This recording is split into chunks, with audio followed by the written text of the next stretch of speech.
que tenemos una cosa bien clara, y es que en el problema de origen del conflicto de los refugiados han intervenido y tienen mucho que decir tanto Europa como Estados Unidos como otras superpotencias. Por lo tanto, conectando con la parte que ha explicado el compañero Aitor, así como estas superpotencias han sido el origen del conflicto geopolítico y militar de la zona, deberían hacerse cargo también de las consecuencias que son los refugiados, ¿verdad? Y lo que está pasando es todo lo contrario, ¿no? Se han erigido grandes vallas, se ha colocado una frontera militar en el Mediterráneo y no, la Europa que desgraciadamente nos representa está dando la espalda a todos estos millones de personas que intentan huir simplemente de la guerra y de la miseria. Y esa es un poco la crítica que sí que tenemos que hacer. No vamos a entrar en un análisis político de lo que pasa en Siria, pero sí que si los países de Europa y Estados Unidos y otras potencias han creado históricamente el caldo de cultivo para llegar a este drama, también tenemos que hacernos cargo de las consecuencias humanitarias. Entonces, dicho esto, simplemente también quería, antes de pasar a otro apartado que tenemos de la charla, pues quería dar unos datos que son dramáticos de la situación del conflicto y que nos sitúan mucho, ¿no? Y es, una parte, 366.000 personas han muerto en la guerra de Siria, que esto viene a suponer un 15% de la población siria. De esas 366.000, 80.000 son civiles y 13.500 son niños. A su vez, no solo la muerte es el único drama, sino que 4,8 millones de personas han tenido que huir del país, lo que quiere decir es que hay 4,8 millones de personas refugiadas, ¿no? Con carácter de refugiado político, y además 6,6 millones de personas han tenido que hacer desplazamientos internos dentro del país. O sea, 6,6 millones de personas, aparte de los casi 5 millones de refugiados que han tenido que expatriarse, han tenido que abandonar su hogar. Además, se ha perdido, en cuanto a la riqueza del país, en torno a 5 veces el Producto Interior Bruto de Siria previo a la crisis de la guerra, y el 50% de la población vive en situación de pobreza. Hay que decir que el 80% de esos 4,8 millones de refugiados, el 80% son mujeres y niños, y evidentemente no son terroristas. Aquí también queremos introducir un poco la perspectiva de género, y es que, una vez más, aparte de los niños, las mujeres siempre son las que acaban acarreando la mayor parte de los dramas, ¿no? El 80% de los refugiados, como decía, son niños y mujeres. Por otra parte, la ONU estima que más de la mitad de la población siria necesita ayuda humanitaria urgente. Y otro dato también muy grave, que es Save the Children, ha publicado que al menos 250.000 niños viven en estado de sitio en el país, en Siria. Y por último, aunque el conflicto bélico y geopolítico acabara hoy, que desgraciadamente no va a ser así, se estima que el país, Siria, va a necesitar unas 3 décadas solo para recuperar todas las consecuencias económicas de este conflicto. Solo las económicas, evidentemente las sociales y sellar todas esas heridas que están abiertas en ese país, pues tardarán muchas más décadas más. Ya sabemos lo que son los conflictos, y este conflicto evidentemente es mucho más grave que incluso los que hemos vivido aquí en Euskal Herria y en el Estado. Entonces, esto ya nos sitúa un poco cómo pasamos de la guerra, los datos que nos está dejando la guerra y la situación de los refugiados, ¿no? Entonces, en esa línea, antes de pasar a explicar un poco la experiencia que tuvimos con el proyecto de Saporeac, voy a poneros otro vídeo que me parece bastante emotivo, de un poco lo que siente un refugiado cuando llega a las islas griegas.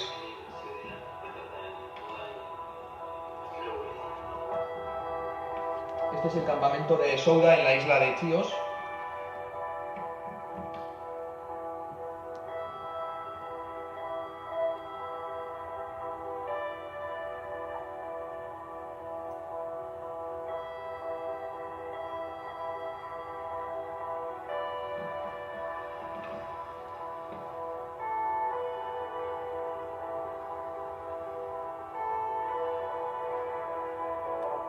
Eso representa cómo la gente de Salvamento Marítimo vigila las costas todas las noches. Nosotros también estuvimos para ver si venían botes y poder salvarlos antes de que los ejércitos les interceptaran. Y esto ya es la cocina de Saporeac en Chios.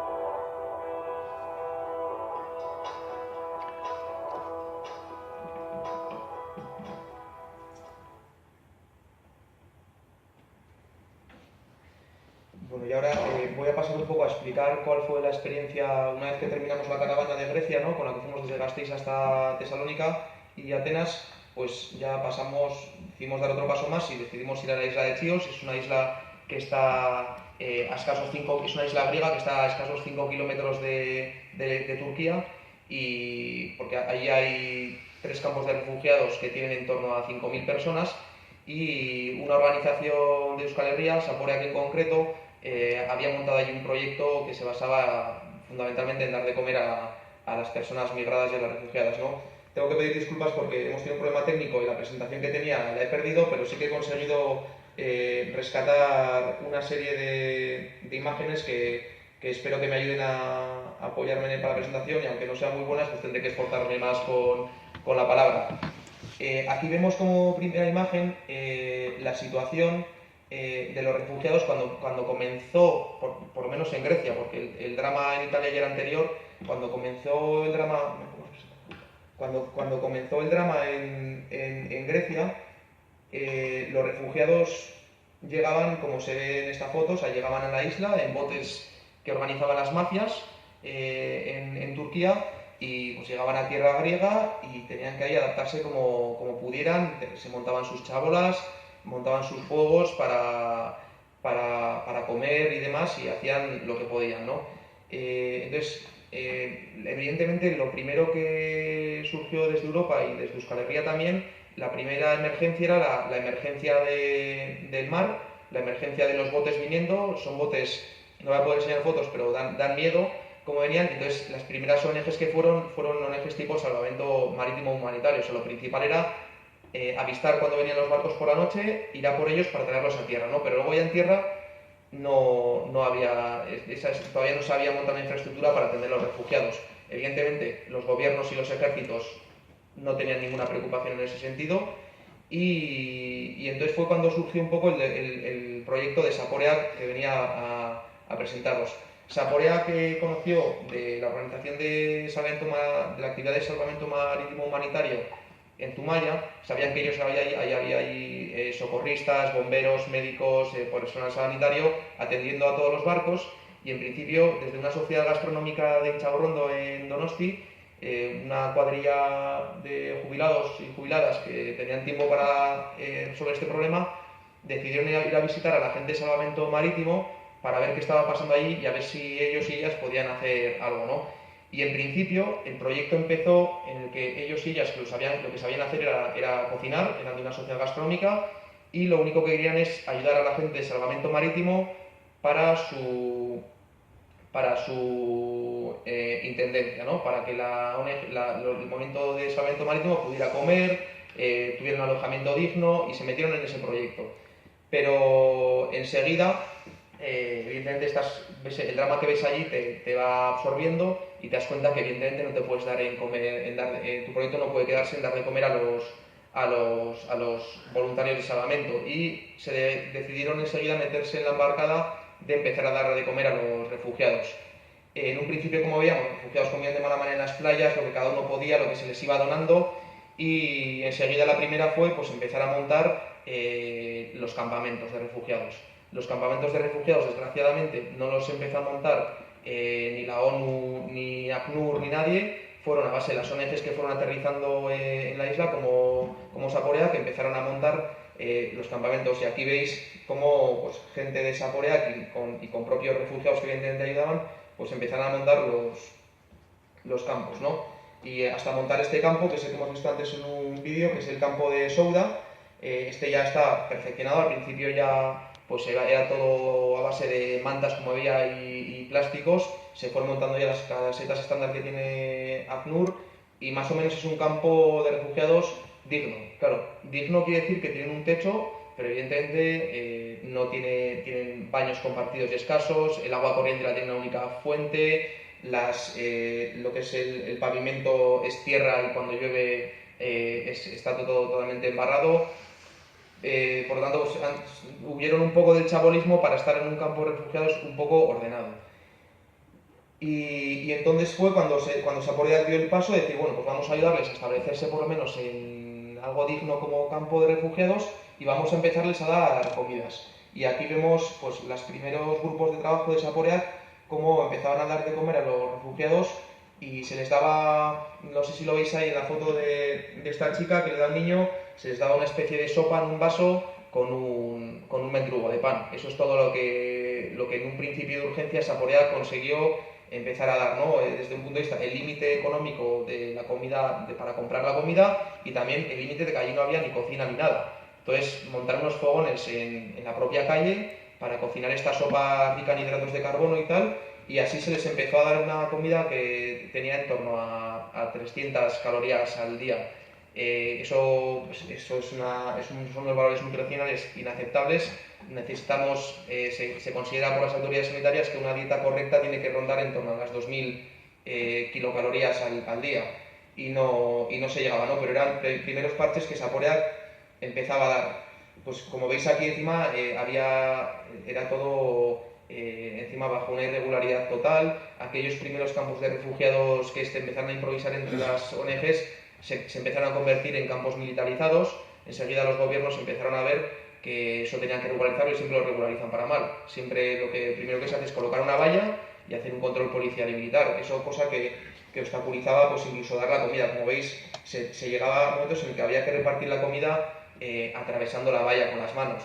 La policía hacía la vista gorda y se daba la comida así y evidentemente pues no era digna la comida que se daba en ese momento, pero mucho menos tener que darla de estas formas. Aquí vemos más fotos de lo mismo. Fijaros la relación que siempre ha sido estupenda entre los refugiados y los activistas que íbamos desde aquí, desde Euskal Herria, pues siempre en ese principio a través de una valla, ¿verdad? Y Saporeac fue creciendo, este grupo está muy bien organizado y enseguida también se empezó a movilizar la sociedad de Euskal Herria, en concreto esta gente está muy centrada en Guipúzcoa y consiguieron hacer la primera inversión que era montar una cocina digna. Por el problema que he tenido, no os puedo enseñar fotos que tenía preparadas de la cocina, pero aquí veis la foto, era un local de uno de los pueblos en el que pues básicamente se alquiló el local, se montaron unos fogones meramente industriales, unos fregaderos industriales, unas neveras y eso, con unas mesas y con mucha voluntad y mucha mano de obra voluntaria, pues con eso se dio ya un salto cualitativo y se empezó a poder organizar bien la comida. Al mismo tiempo se consiguió negociar con las autoridades locales, o sea, el ejército y el gobierno, que no hubiera que dar la comida a través de una valla, que no era digno, y se empezaron a organizar pues puntos de reparto organizados en el que nosotros y nosotras llegamos con las furgonetas, había unas mesas y ellos por lo menos podían hacer una cola y tener un trato directo con ellos y con ellas, ¿no? Aún así ya veis que la comida se daba en una especie de palanganas en las que nosotros les dábamos nuestras bandejas y no es todo lo digno que nos gustaría, porque aquí se ve las bandejas en las que repartíamos la comida. Evidentemente para repartir se empezó repartiendo unas 300 comidas al día y cuando el proceso fue creciendo, además de pasar de dar una simple sopa en un vaso y pasar a unas bandejas de comida dignas, pues también se pasó de dar comida a 300 personas a llegar a dar en estos momentos que Saporeac está dando unas 1700 comidas al día. La verdad es que dar de comer 1700 comidas al día entre un grupo de voluntarios en una cocina medianamente precaria tiene mucho mérito y la verdad es que una vez que te metes en el proceso te das cuenta que con voluntad se pueden hacer muchas cosas. Aquí veis, esta es una foto de una de las partes del proceso de la comida.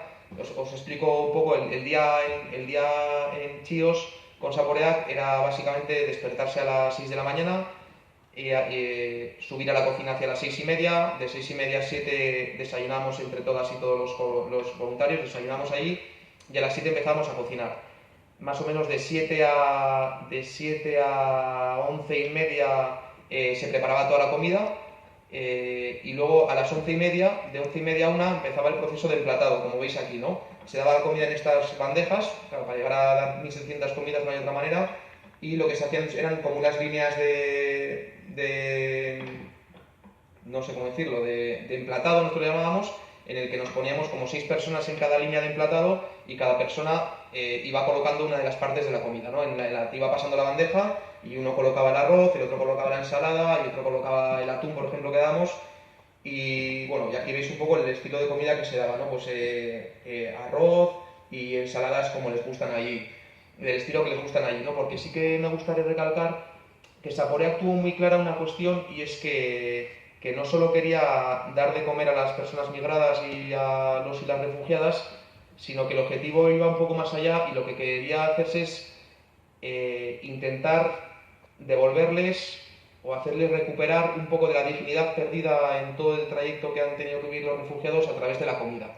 No es lo mismo comer y estar alimentado que recuperar la dignidad, ¿no? Porque lo que sí que se ve allí en los campos de refugiados es que estas personas están psicológicamente bastante hundidas, y digamos que su vida está como pues eso, tienen como una especie de sensación de indignidad, de que se les han vulnerado sus derechos más básicos, se sienten, han sido objeto, salen de la guerra, para llegar al camino han tenido que atravesar zonas del ISIS, han muerto muchos de sus familiares para llegar, luego han llegado a Turquía. En Turquía se han dado cuenta que, no sé si sabréis, que a través del pacto entre Europa y Turquía hay un pacto en el que no se les deja pasar refugiados de Turquía a Europa, y por lo tanto hayan visto como las autoridades de un país que se tendría que suponer medianamente ya desarrollado y humanitario como es Turquía, les perseguía en vez de favorecerles y ayudarles como refugiados políticos. Una vez allí tenían que vender, como nosotros decimos, el alma diablo, y tenían que comprar su pasaje a las mafias, tenían que montarse en unos botes indignos y tremendamente peligrosos para cruzar a Turquía, a Grecia, perdón, y una vez llegado a Grecia, ven que lejos de satisfacer ese sueño de ellos de llegar a Europa, de llegar a la civilización, de llegar a poder empezar una nueva vida cero, se les truncan se les deniegan todos los derechos, ¿no? Yo tengo una anécdota. Nosotros, aparte de cocinar por los días, muchas veces por las noches íbamos con la gente de Salvamento Marítimo Humanitario a hacer las vigilancias de la noche, ¿no? Como os decía, Europa lo que tiene es, a través de una agencia que se llama Frontex, es una agencia de la OTAN, que tiene un despliegue espectacular de barcos de última tecnología. Luego tengo alguna foto, cuya única misión no es ayudar a los refugiados para que no se ahoguen en el mar, sino que cuya única misión es evitar que todos los refugiados que vienen en botes lleguen a terreno y aguas europeas. Cosa por la que corren más riesgo ellos en el mar. Entonces lo que hacíamos desde Salvamento Marítimo Humanitario era estar todas las noches con catalejos, con la pequeña tecnología que teníamos, y catalejos de infrarrojos y de visión nocturna y demás, intentar avistar los botes de refugiados antes que los militares. Luego creo que tengo alguna foto de las que puedo rescatar, con qué tecnología nosotros funcionábamos frente a grandes fragatas militares, intentar detectar los botes antes que los militares para poder ir en nuestras lanchas a por ellos, a por los refugiados, y arrastrarles a territorio europeo, no antes que los militares. Y por suerte a veces lo conseguíamos. Y a lo que iba esto era que cuando ellos de repente les conseguíamos traer a puerto en Chios, ellos estaban exhaustos, deshidratados, mucha gente con problemas, pero aún así pisaban tierra como celebrando, ¿no? Felices, ¿no? Y a mí me emociona un poco porque se nos caía la mano a los pies, porque nosotros sabíamos los que les tocaba, ¿no? Ellos venían como celebrando, ellos venían como por fin hemos llegado, hemos conseguido el objetivo, y nosotros pensamos, no sabéis lo que os queda, ¿no? Y ahí es cuando se pierde la dignidad, cuando incluso ya estás saboreando la ilusión de llegar a un territorio más avanzado en el que puedes construir una nueva vida, y se les truncan los derechos. Llegaban al puerto, celebraban, sonreían, reían, lloraban y tal, y a la media edad ya estaban los militares y la policía fichándoles. No les ponían ni mantas térmicas ni están de comer, les fichaban para mandarles a los campos de refugiados, que en el fondo eran una especie de cárceles, porque el drama que tenían allí en los campos es que no solo no podían ir a Europa, sino que ni siquiera se les dejaba volver ya a sus países de origen. Están en una especie de estado de encarcelamiento, ni para adelante ni para atrás. Una cosa que me sorprendió a mí mucho de la experiencia en los campos de refugiados era que se me derrumbaron muchos mitos, ¿no? Yo esperaba encontrar muchos migrantes y refugiados pues de clases mucho más empobrecidas y demás, como por ejemplo los fenómenos que pasan en la migración también al Estado español por Melilla o Canarias, las pateras y todo eso. Y a mí lo que me sorprendió es que aquí la gente que venía a las islas de Grecia eran sobre todo clases medias sirias. Clases medias sirias, gente como nosotros y nosotras, tenían sus teléfonos móviles, entraban en Facebook, en Internet, ¿qué es lo que pasa? Las clases más empobrecidas no pueden ni salir del país, no se pueden permitir ni la ilusión de emprender este viaje arriesgado para superar la vida, y evidentemente las clases adineradas salieron todas antes de la guerra con papeles en avión y con el futuro solucionado. Entonces, estas clases medias nos decían a nosotros, cuando muchas tardes íbamos a los campos de refugiados a hablar con ellos y con ellas, y nos decían: yo es que para saber lo que tengo aquí yo me volvería a Siria, yo tenía una panadería, yo era maestro, algunos no estaban en primera línea de guerra, yo para saber lo que me voy a encontrar aquí, sabiendo lo que tengo aquí, me quiero volver a Siria, pero ya no me dejan. O sea, tenemos a miles de personas, a decenas de miles de personas secuestradas en las islas. Es una cuestión de una vulneración de derechos humanos fundamental. Entonces, me he enrollado mucho, pero me parecía pertinente. Entonces, Saborea, que ante todo este conflicto, lo que quería es, les queremos dar de comer porque es una necesidad, una urgencia humanitaria de nutrición, pero a ver si conseguimos, dándoles una comida con mimo, devolverles un poco la dignidad. Y eso se conseguía, porque había otras ONGs que daban más comida de batalla, incluso el ejército daba comida, la verdad es que, que no se podía ni aceptar. En los campos de refugiados que atendía el ejército estaba ya saliendo hasta el escorbuto y otra serie de enfermedades, y sin embargo allí los refugiados nos decían, ¿no? Nosotros queremos comida de la Basque Kitchen, ¿no? La cocina vasca, ¿no? Nosotros queremos cocina de la cocina vasca. Venían gente de otros campos refugiados, que eran de los militares, a nuestra cocina. ¿Y por qué? Porque simplemente teníamos un poco de mimo en la cocina, ¿no? Esto venía eso, ¿veis? Por lo menos nosotros nos preocupamos de si vamos a hacer ensalada y vamos a los campos de refugiados y les preguntamos ¿qué ensalada os gusta a vosotros y a vosotras? Porque allí no les gusta la ensalada de tomate, lechuga y cebolla como aquí. Les gusta mucho más el pepino, les gusta el yogur, les gustan ciertas especies. Entonces simplemente teníamos ese contacto humano de saber qué es lo que necesitaban y nos adaptábamos a ellos y a ellas. Y eso era un salto de calidad en lo que supone el avance, la dignidad de estas personas. Y eso me he entretenido aquí un ratico, pero me parecía importante porque es fundamental, ¿no? Y ahora paso con esta foto, no se ve muy bien, ya lo siento. Una cosa que a mí me llama mucho la atención es que Chios es una isla griega, un país occidental, como puede ser el Estado español o cualquier otro, y allí la vida sigue, ¿no? Entonces tú ibas por el puerto y veías yates como este a escasos 200 metros de donde estaba el campo de refugiados de uno de los campos de refugiados en los que estaban ellos. Este en concreto, ¿veis? Es uno de los campos de refugiados que está incluso atirantado contra la pared del ayuntamiento. Imaginaros cómo esta plaza de Legutio, aquí, de repente, a base de unas lonas y unos plásticos, están los refugiados. Y a escasos 200 metros, como podría ser aquí el pantano, pues tenemos a los yates de la gente de ahí, ¿no? Entonces a mí me resultaba como muy doloroso, ¿no?, los contrastes que hay que ver, ¿no? Como de repente en un mismo espacio, en un radio de 500 metros, está concentrada toda la riqueza y al mismo espacio toda la miseria. Y a su vez en los mismos puertos estaban las fragatas que os decía de Frontex, con toda la tecnología que veis militar, para no permitir que esta gente pisara suelo europeo.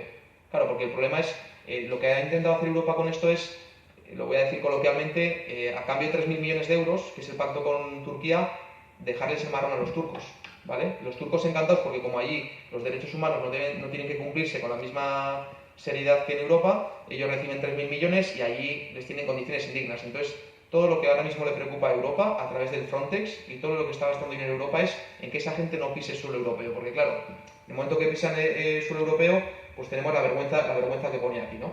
Ver campos de refugiados harapientos frente a yates.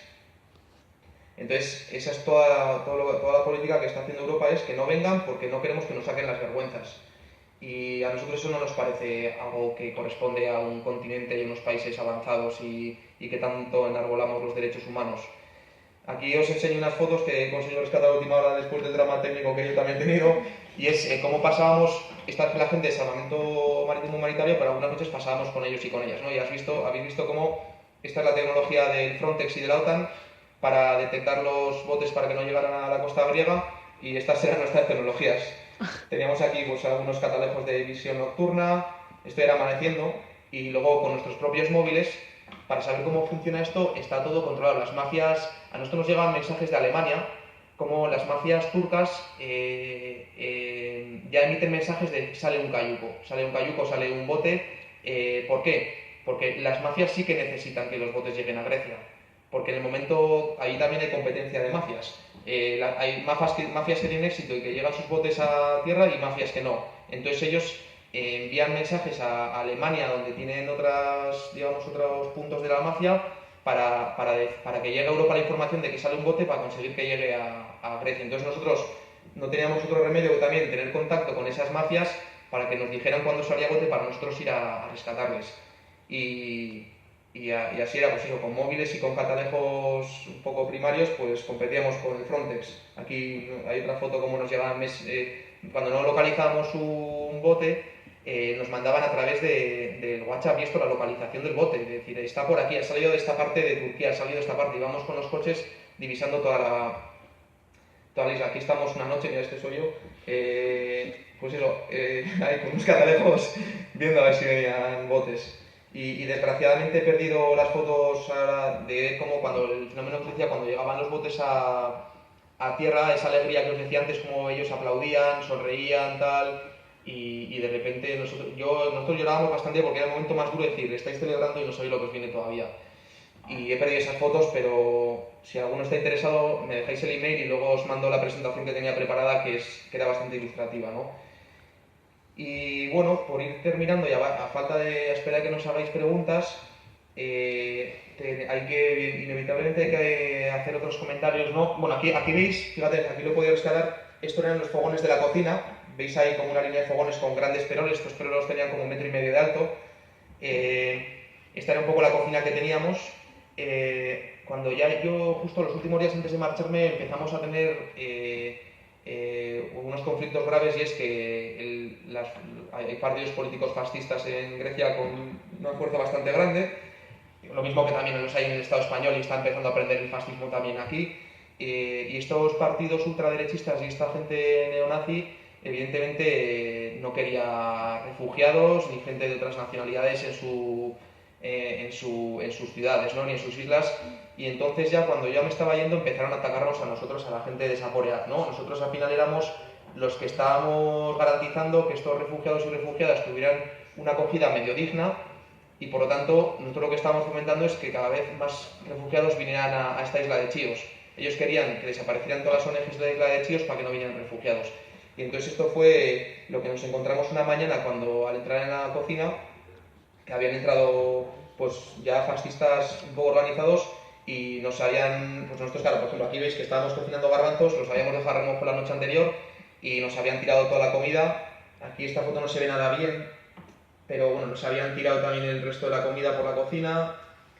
Y ya lo siento porque tenía fotos mejores. Y bueno, y nosotros desde Saporeaz decidimos, no sé si veis en esta foto, decidimos armarnos con nuestros baldes en la cabeza, nuestras cucharas para cocinar, nuestras escobas y nuestras tapas de las cacerolas, y hicimos una campaña en redes para decirles a los fascistas de la isla que nos iban a tener enfrente hasta el final, vamos. Y bueno, a raíz de esto lo que sí que empezamos a tener fueron amenazas ya personales. Y ya la última foto, pues esto es la foto que siempre pongo, que yo me llevé de la isla, ¿no? Pues los críos, estos en concreto encima eran dos chavales kurdos, que pues para mí por lo menos Kurdistán es un país hermano a Euskal Herria, salvando las diferencias, que aquí estamos bastante mejor que ellos, aunque políticamente suframos conflictos parecidos. Y estos niños kurdos, pues era la alegría, ¿no? Te das cuenta cómo recibimos mensajes desde el Estado, desde España y de otros sitios. Me acuerdo al propio exalcalde Gasteiz Maroto, como decía, que los refugiados había que tener mucho cuidado, que había que poner barreras, que estaba bien la política del Frontex y esas fragatas militares no permitiendo a esta gente entrar, porque vienen muchos terroristas, ¿no? Y claro, yo cuando veía a estos críos decía, no sabéis las barbaridades que decís, ¿no? Y aquí es una anécdota, ¿no? Pues que un crío de estos le regaló a un compañero de Saporeaz una pulsera el día que él se iba, cuando yo estaba entrando, y a mí me dio envidia, ¿no? Le dije, porque le quería mucho el crío a otro compañero que era lecha, y yo le dije, joder, qué envidia, Andoni, que te ha regalado una pulsera. Este se llamaba. ¿Cómo se llamaba este? Misa se llamaba. Y me oyó el chaval 3 semanas antes, y el día que me iba a ir yo, me vino Misa y me dijo, Aitor, tengo una cosa para ti, y me regaló una pulsera, ¿no? Y Y esto es, pues, por ejemplo, lo que me quedo yo, y cuando aquí no nos quedan fuerzas para seguir movilizándonos con la plataforma de Gasteiz Irekia o con Ongitorri Refusiatua, cuando dicen, mira esta foto, dices, hay que seguir luchando, y por eso también esta charla, que aunque la hayamos tenido que dar en condiciones un poco precarias por estos problemas técnicos, pues pretende que sea un granito de arena más para mover 5 conciencias más, 10 conciencias más, para presentaros el movimiento de Ongitorri Refusiatua, que la plataforma de Gasteiz Irekia, la plataforma La Caravana o el propio proyecto Saporear, para que si alguien tenéis ganas de colaborar, en poquito, en ir a una reunión, en hacer algo, en hacer una donación, pues que hay que luchar porque nos necesitan. Y esto era un poco, hemos explicado las tres partes, y dicho esto, ya habiéndoos pegado un poco esta chapa, pues ahora igual llega vuestro momento para saber si os han quedado dudas o tenéis preguntas, queréis saber algo o... Sí. ¿Qué opinión tenéis así en general de las ONGs clásicas, estas grandes que funcionan así a tope por ahí? Esa es una muy buena pregunta. O sea, mira, en Chios, también por eso hemos decidido en esta charla dar dos puntos de vista. Habréis notado muy diferente lo que ha expuesto Aitor de la caravana a Grecia, que tenía mucha parte de denuncia política, y la parte que he explicado yo, que es más un poco una parte de asistencialismo humanitario, ¿no? Entonces, en Chios, por ejemplo, había ONGs gigantes de estas. Había una ONG que se llama Samaritans, que eran americanos, o sea, yanquis, estadounidenses, y otra ONG que se llama Drows in the Ocean, que eran noruegos, que eran de estas multinacionales ONG gigantes que tenían mucho dinero, tenían gente asalariada cobrando muchísimo dinero, me daba un poco de vergüenza. Y esa era parte un poco de las ONGs más, para mí, un poco indecentes, ¿no? Aún así creo que es mejor que las haya que no las haya, porque por lo menos algo hacen. Y algo, como digo yo, son cadena de transmisión para repartir las migajas del sistema hacia los más desfavorecidos. Esta gente son la que canalizan ese 0,4% de los países encima más brutalmente responsables de estos conflictos, como son Estados Unidos o las naciones ricas europeas, la canalizan, esas migajas las llevan, ¿no? Y por lo menos las migajas hacen falta. Y luego había otras organizaciones como Saporeat o como Salvamento Marítimo Humanitario que no tenían ese estilo. Esto sí que, la verdad es que yo lo que he visto en este tipo de organizaciones, porque no eran ONGs, pues sí que es un funcionamiento totalmente digno, limpio, voluntario, entregado, y que es de valorar, ¿no? Y por explicar también el formato que hemos querido dar a esta charla, yo siempre les decía, ¿no? Nosotros venimos de ambientes más políticos, digamos, está bien ayudar, pero nosotros creemos que también hay que trabajar un poco por despertar las conciencias en Europa y en Euskal Herria de por qué pasa esto. Porque no vamos a poder estar eternamente dando una comida precaria. Es más, lo que queremos para estos refugiados y refugiadas no es que vivan bajo lonas comiendo 1500 calorías en el mejor de los casos. Nosotros lo que queremos es que se solucionen los conflictos políticos que les han hecho huir de sus países. Entonces, yo les ponía un poco la crítica, encima, por ejemplo, Saporea, que está teniendo cada vez una magnitud más grande, sobre todo en Guipúzcoa, la habéis visto hasta por la tele, decía, ¿por qué no aprovecháis un poco de vuestro poder mediático para hacer un poquito de crítica política? Y por eso nosotros en esta charla hemos metido el primer vídeo de posicionamiento un poco de conflicto geopolítico y militar, que sin posicionarnos en nada, yo no quiero posicionarme si estoy a favor del eje de Rusia o el eje de Estados Unidos o tal, por lo menos que a la gente le haga pensar, ¿no? Que el drama viene de un origen político y que cada vez que vamos a dar un voto, las consecuencias, además de la gestión de nuestros municipios y nuestras comunidades autónomas y nuestro Estado, también son estas. O sea, detrás de todo este drama hay otro. Yo les decía eso, ¿por qué no hacéis un poco de énfasis en esto? Y entonces, sin embargo, la caravana a Grecia sí que se centra exclusivamente, habéis visto, pues, con acciones ante las embajadas, con acciones ante la policía, con denuncia política, en ir a esa base política. Entonces, eso es no sé si te he respondido, eso es un poco el análisis que hago yo de las ONGs y organizaciones que hay.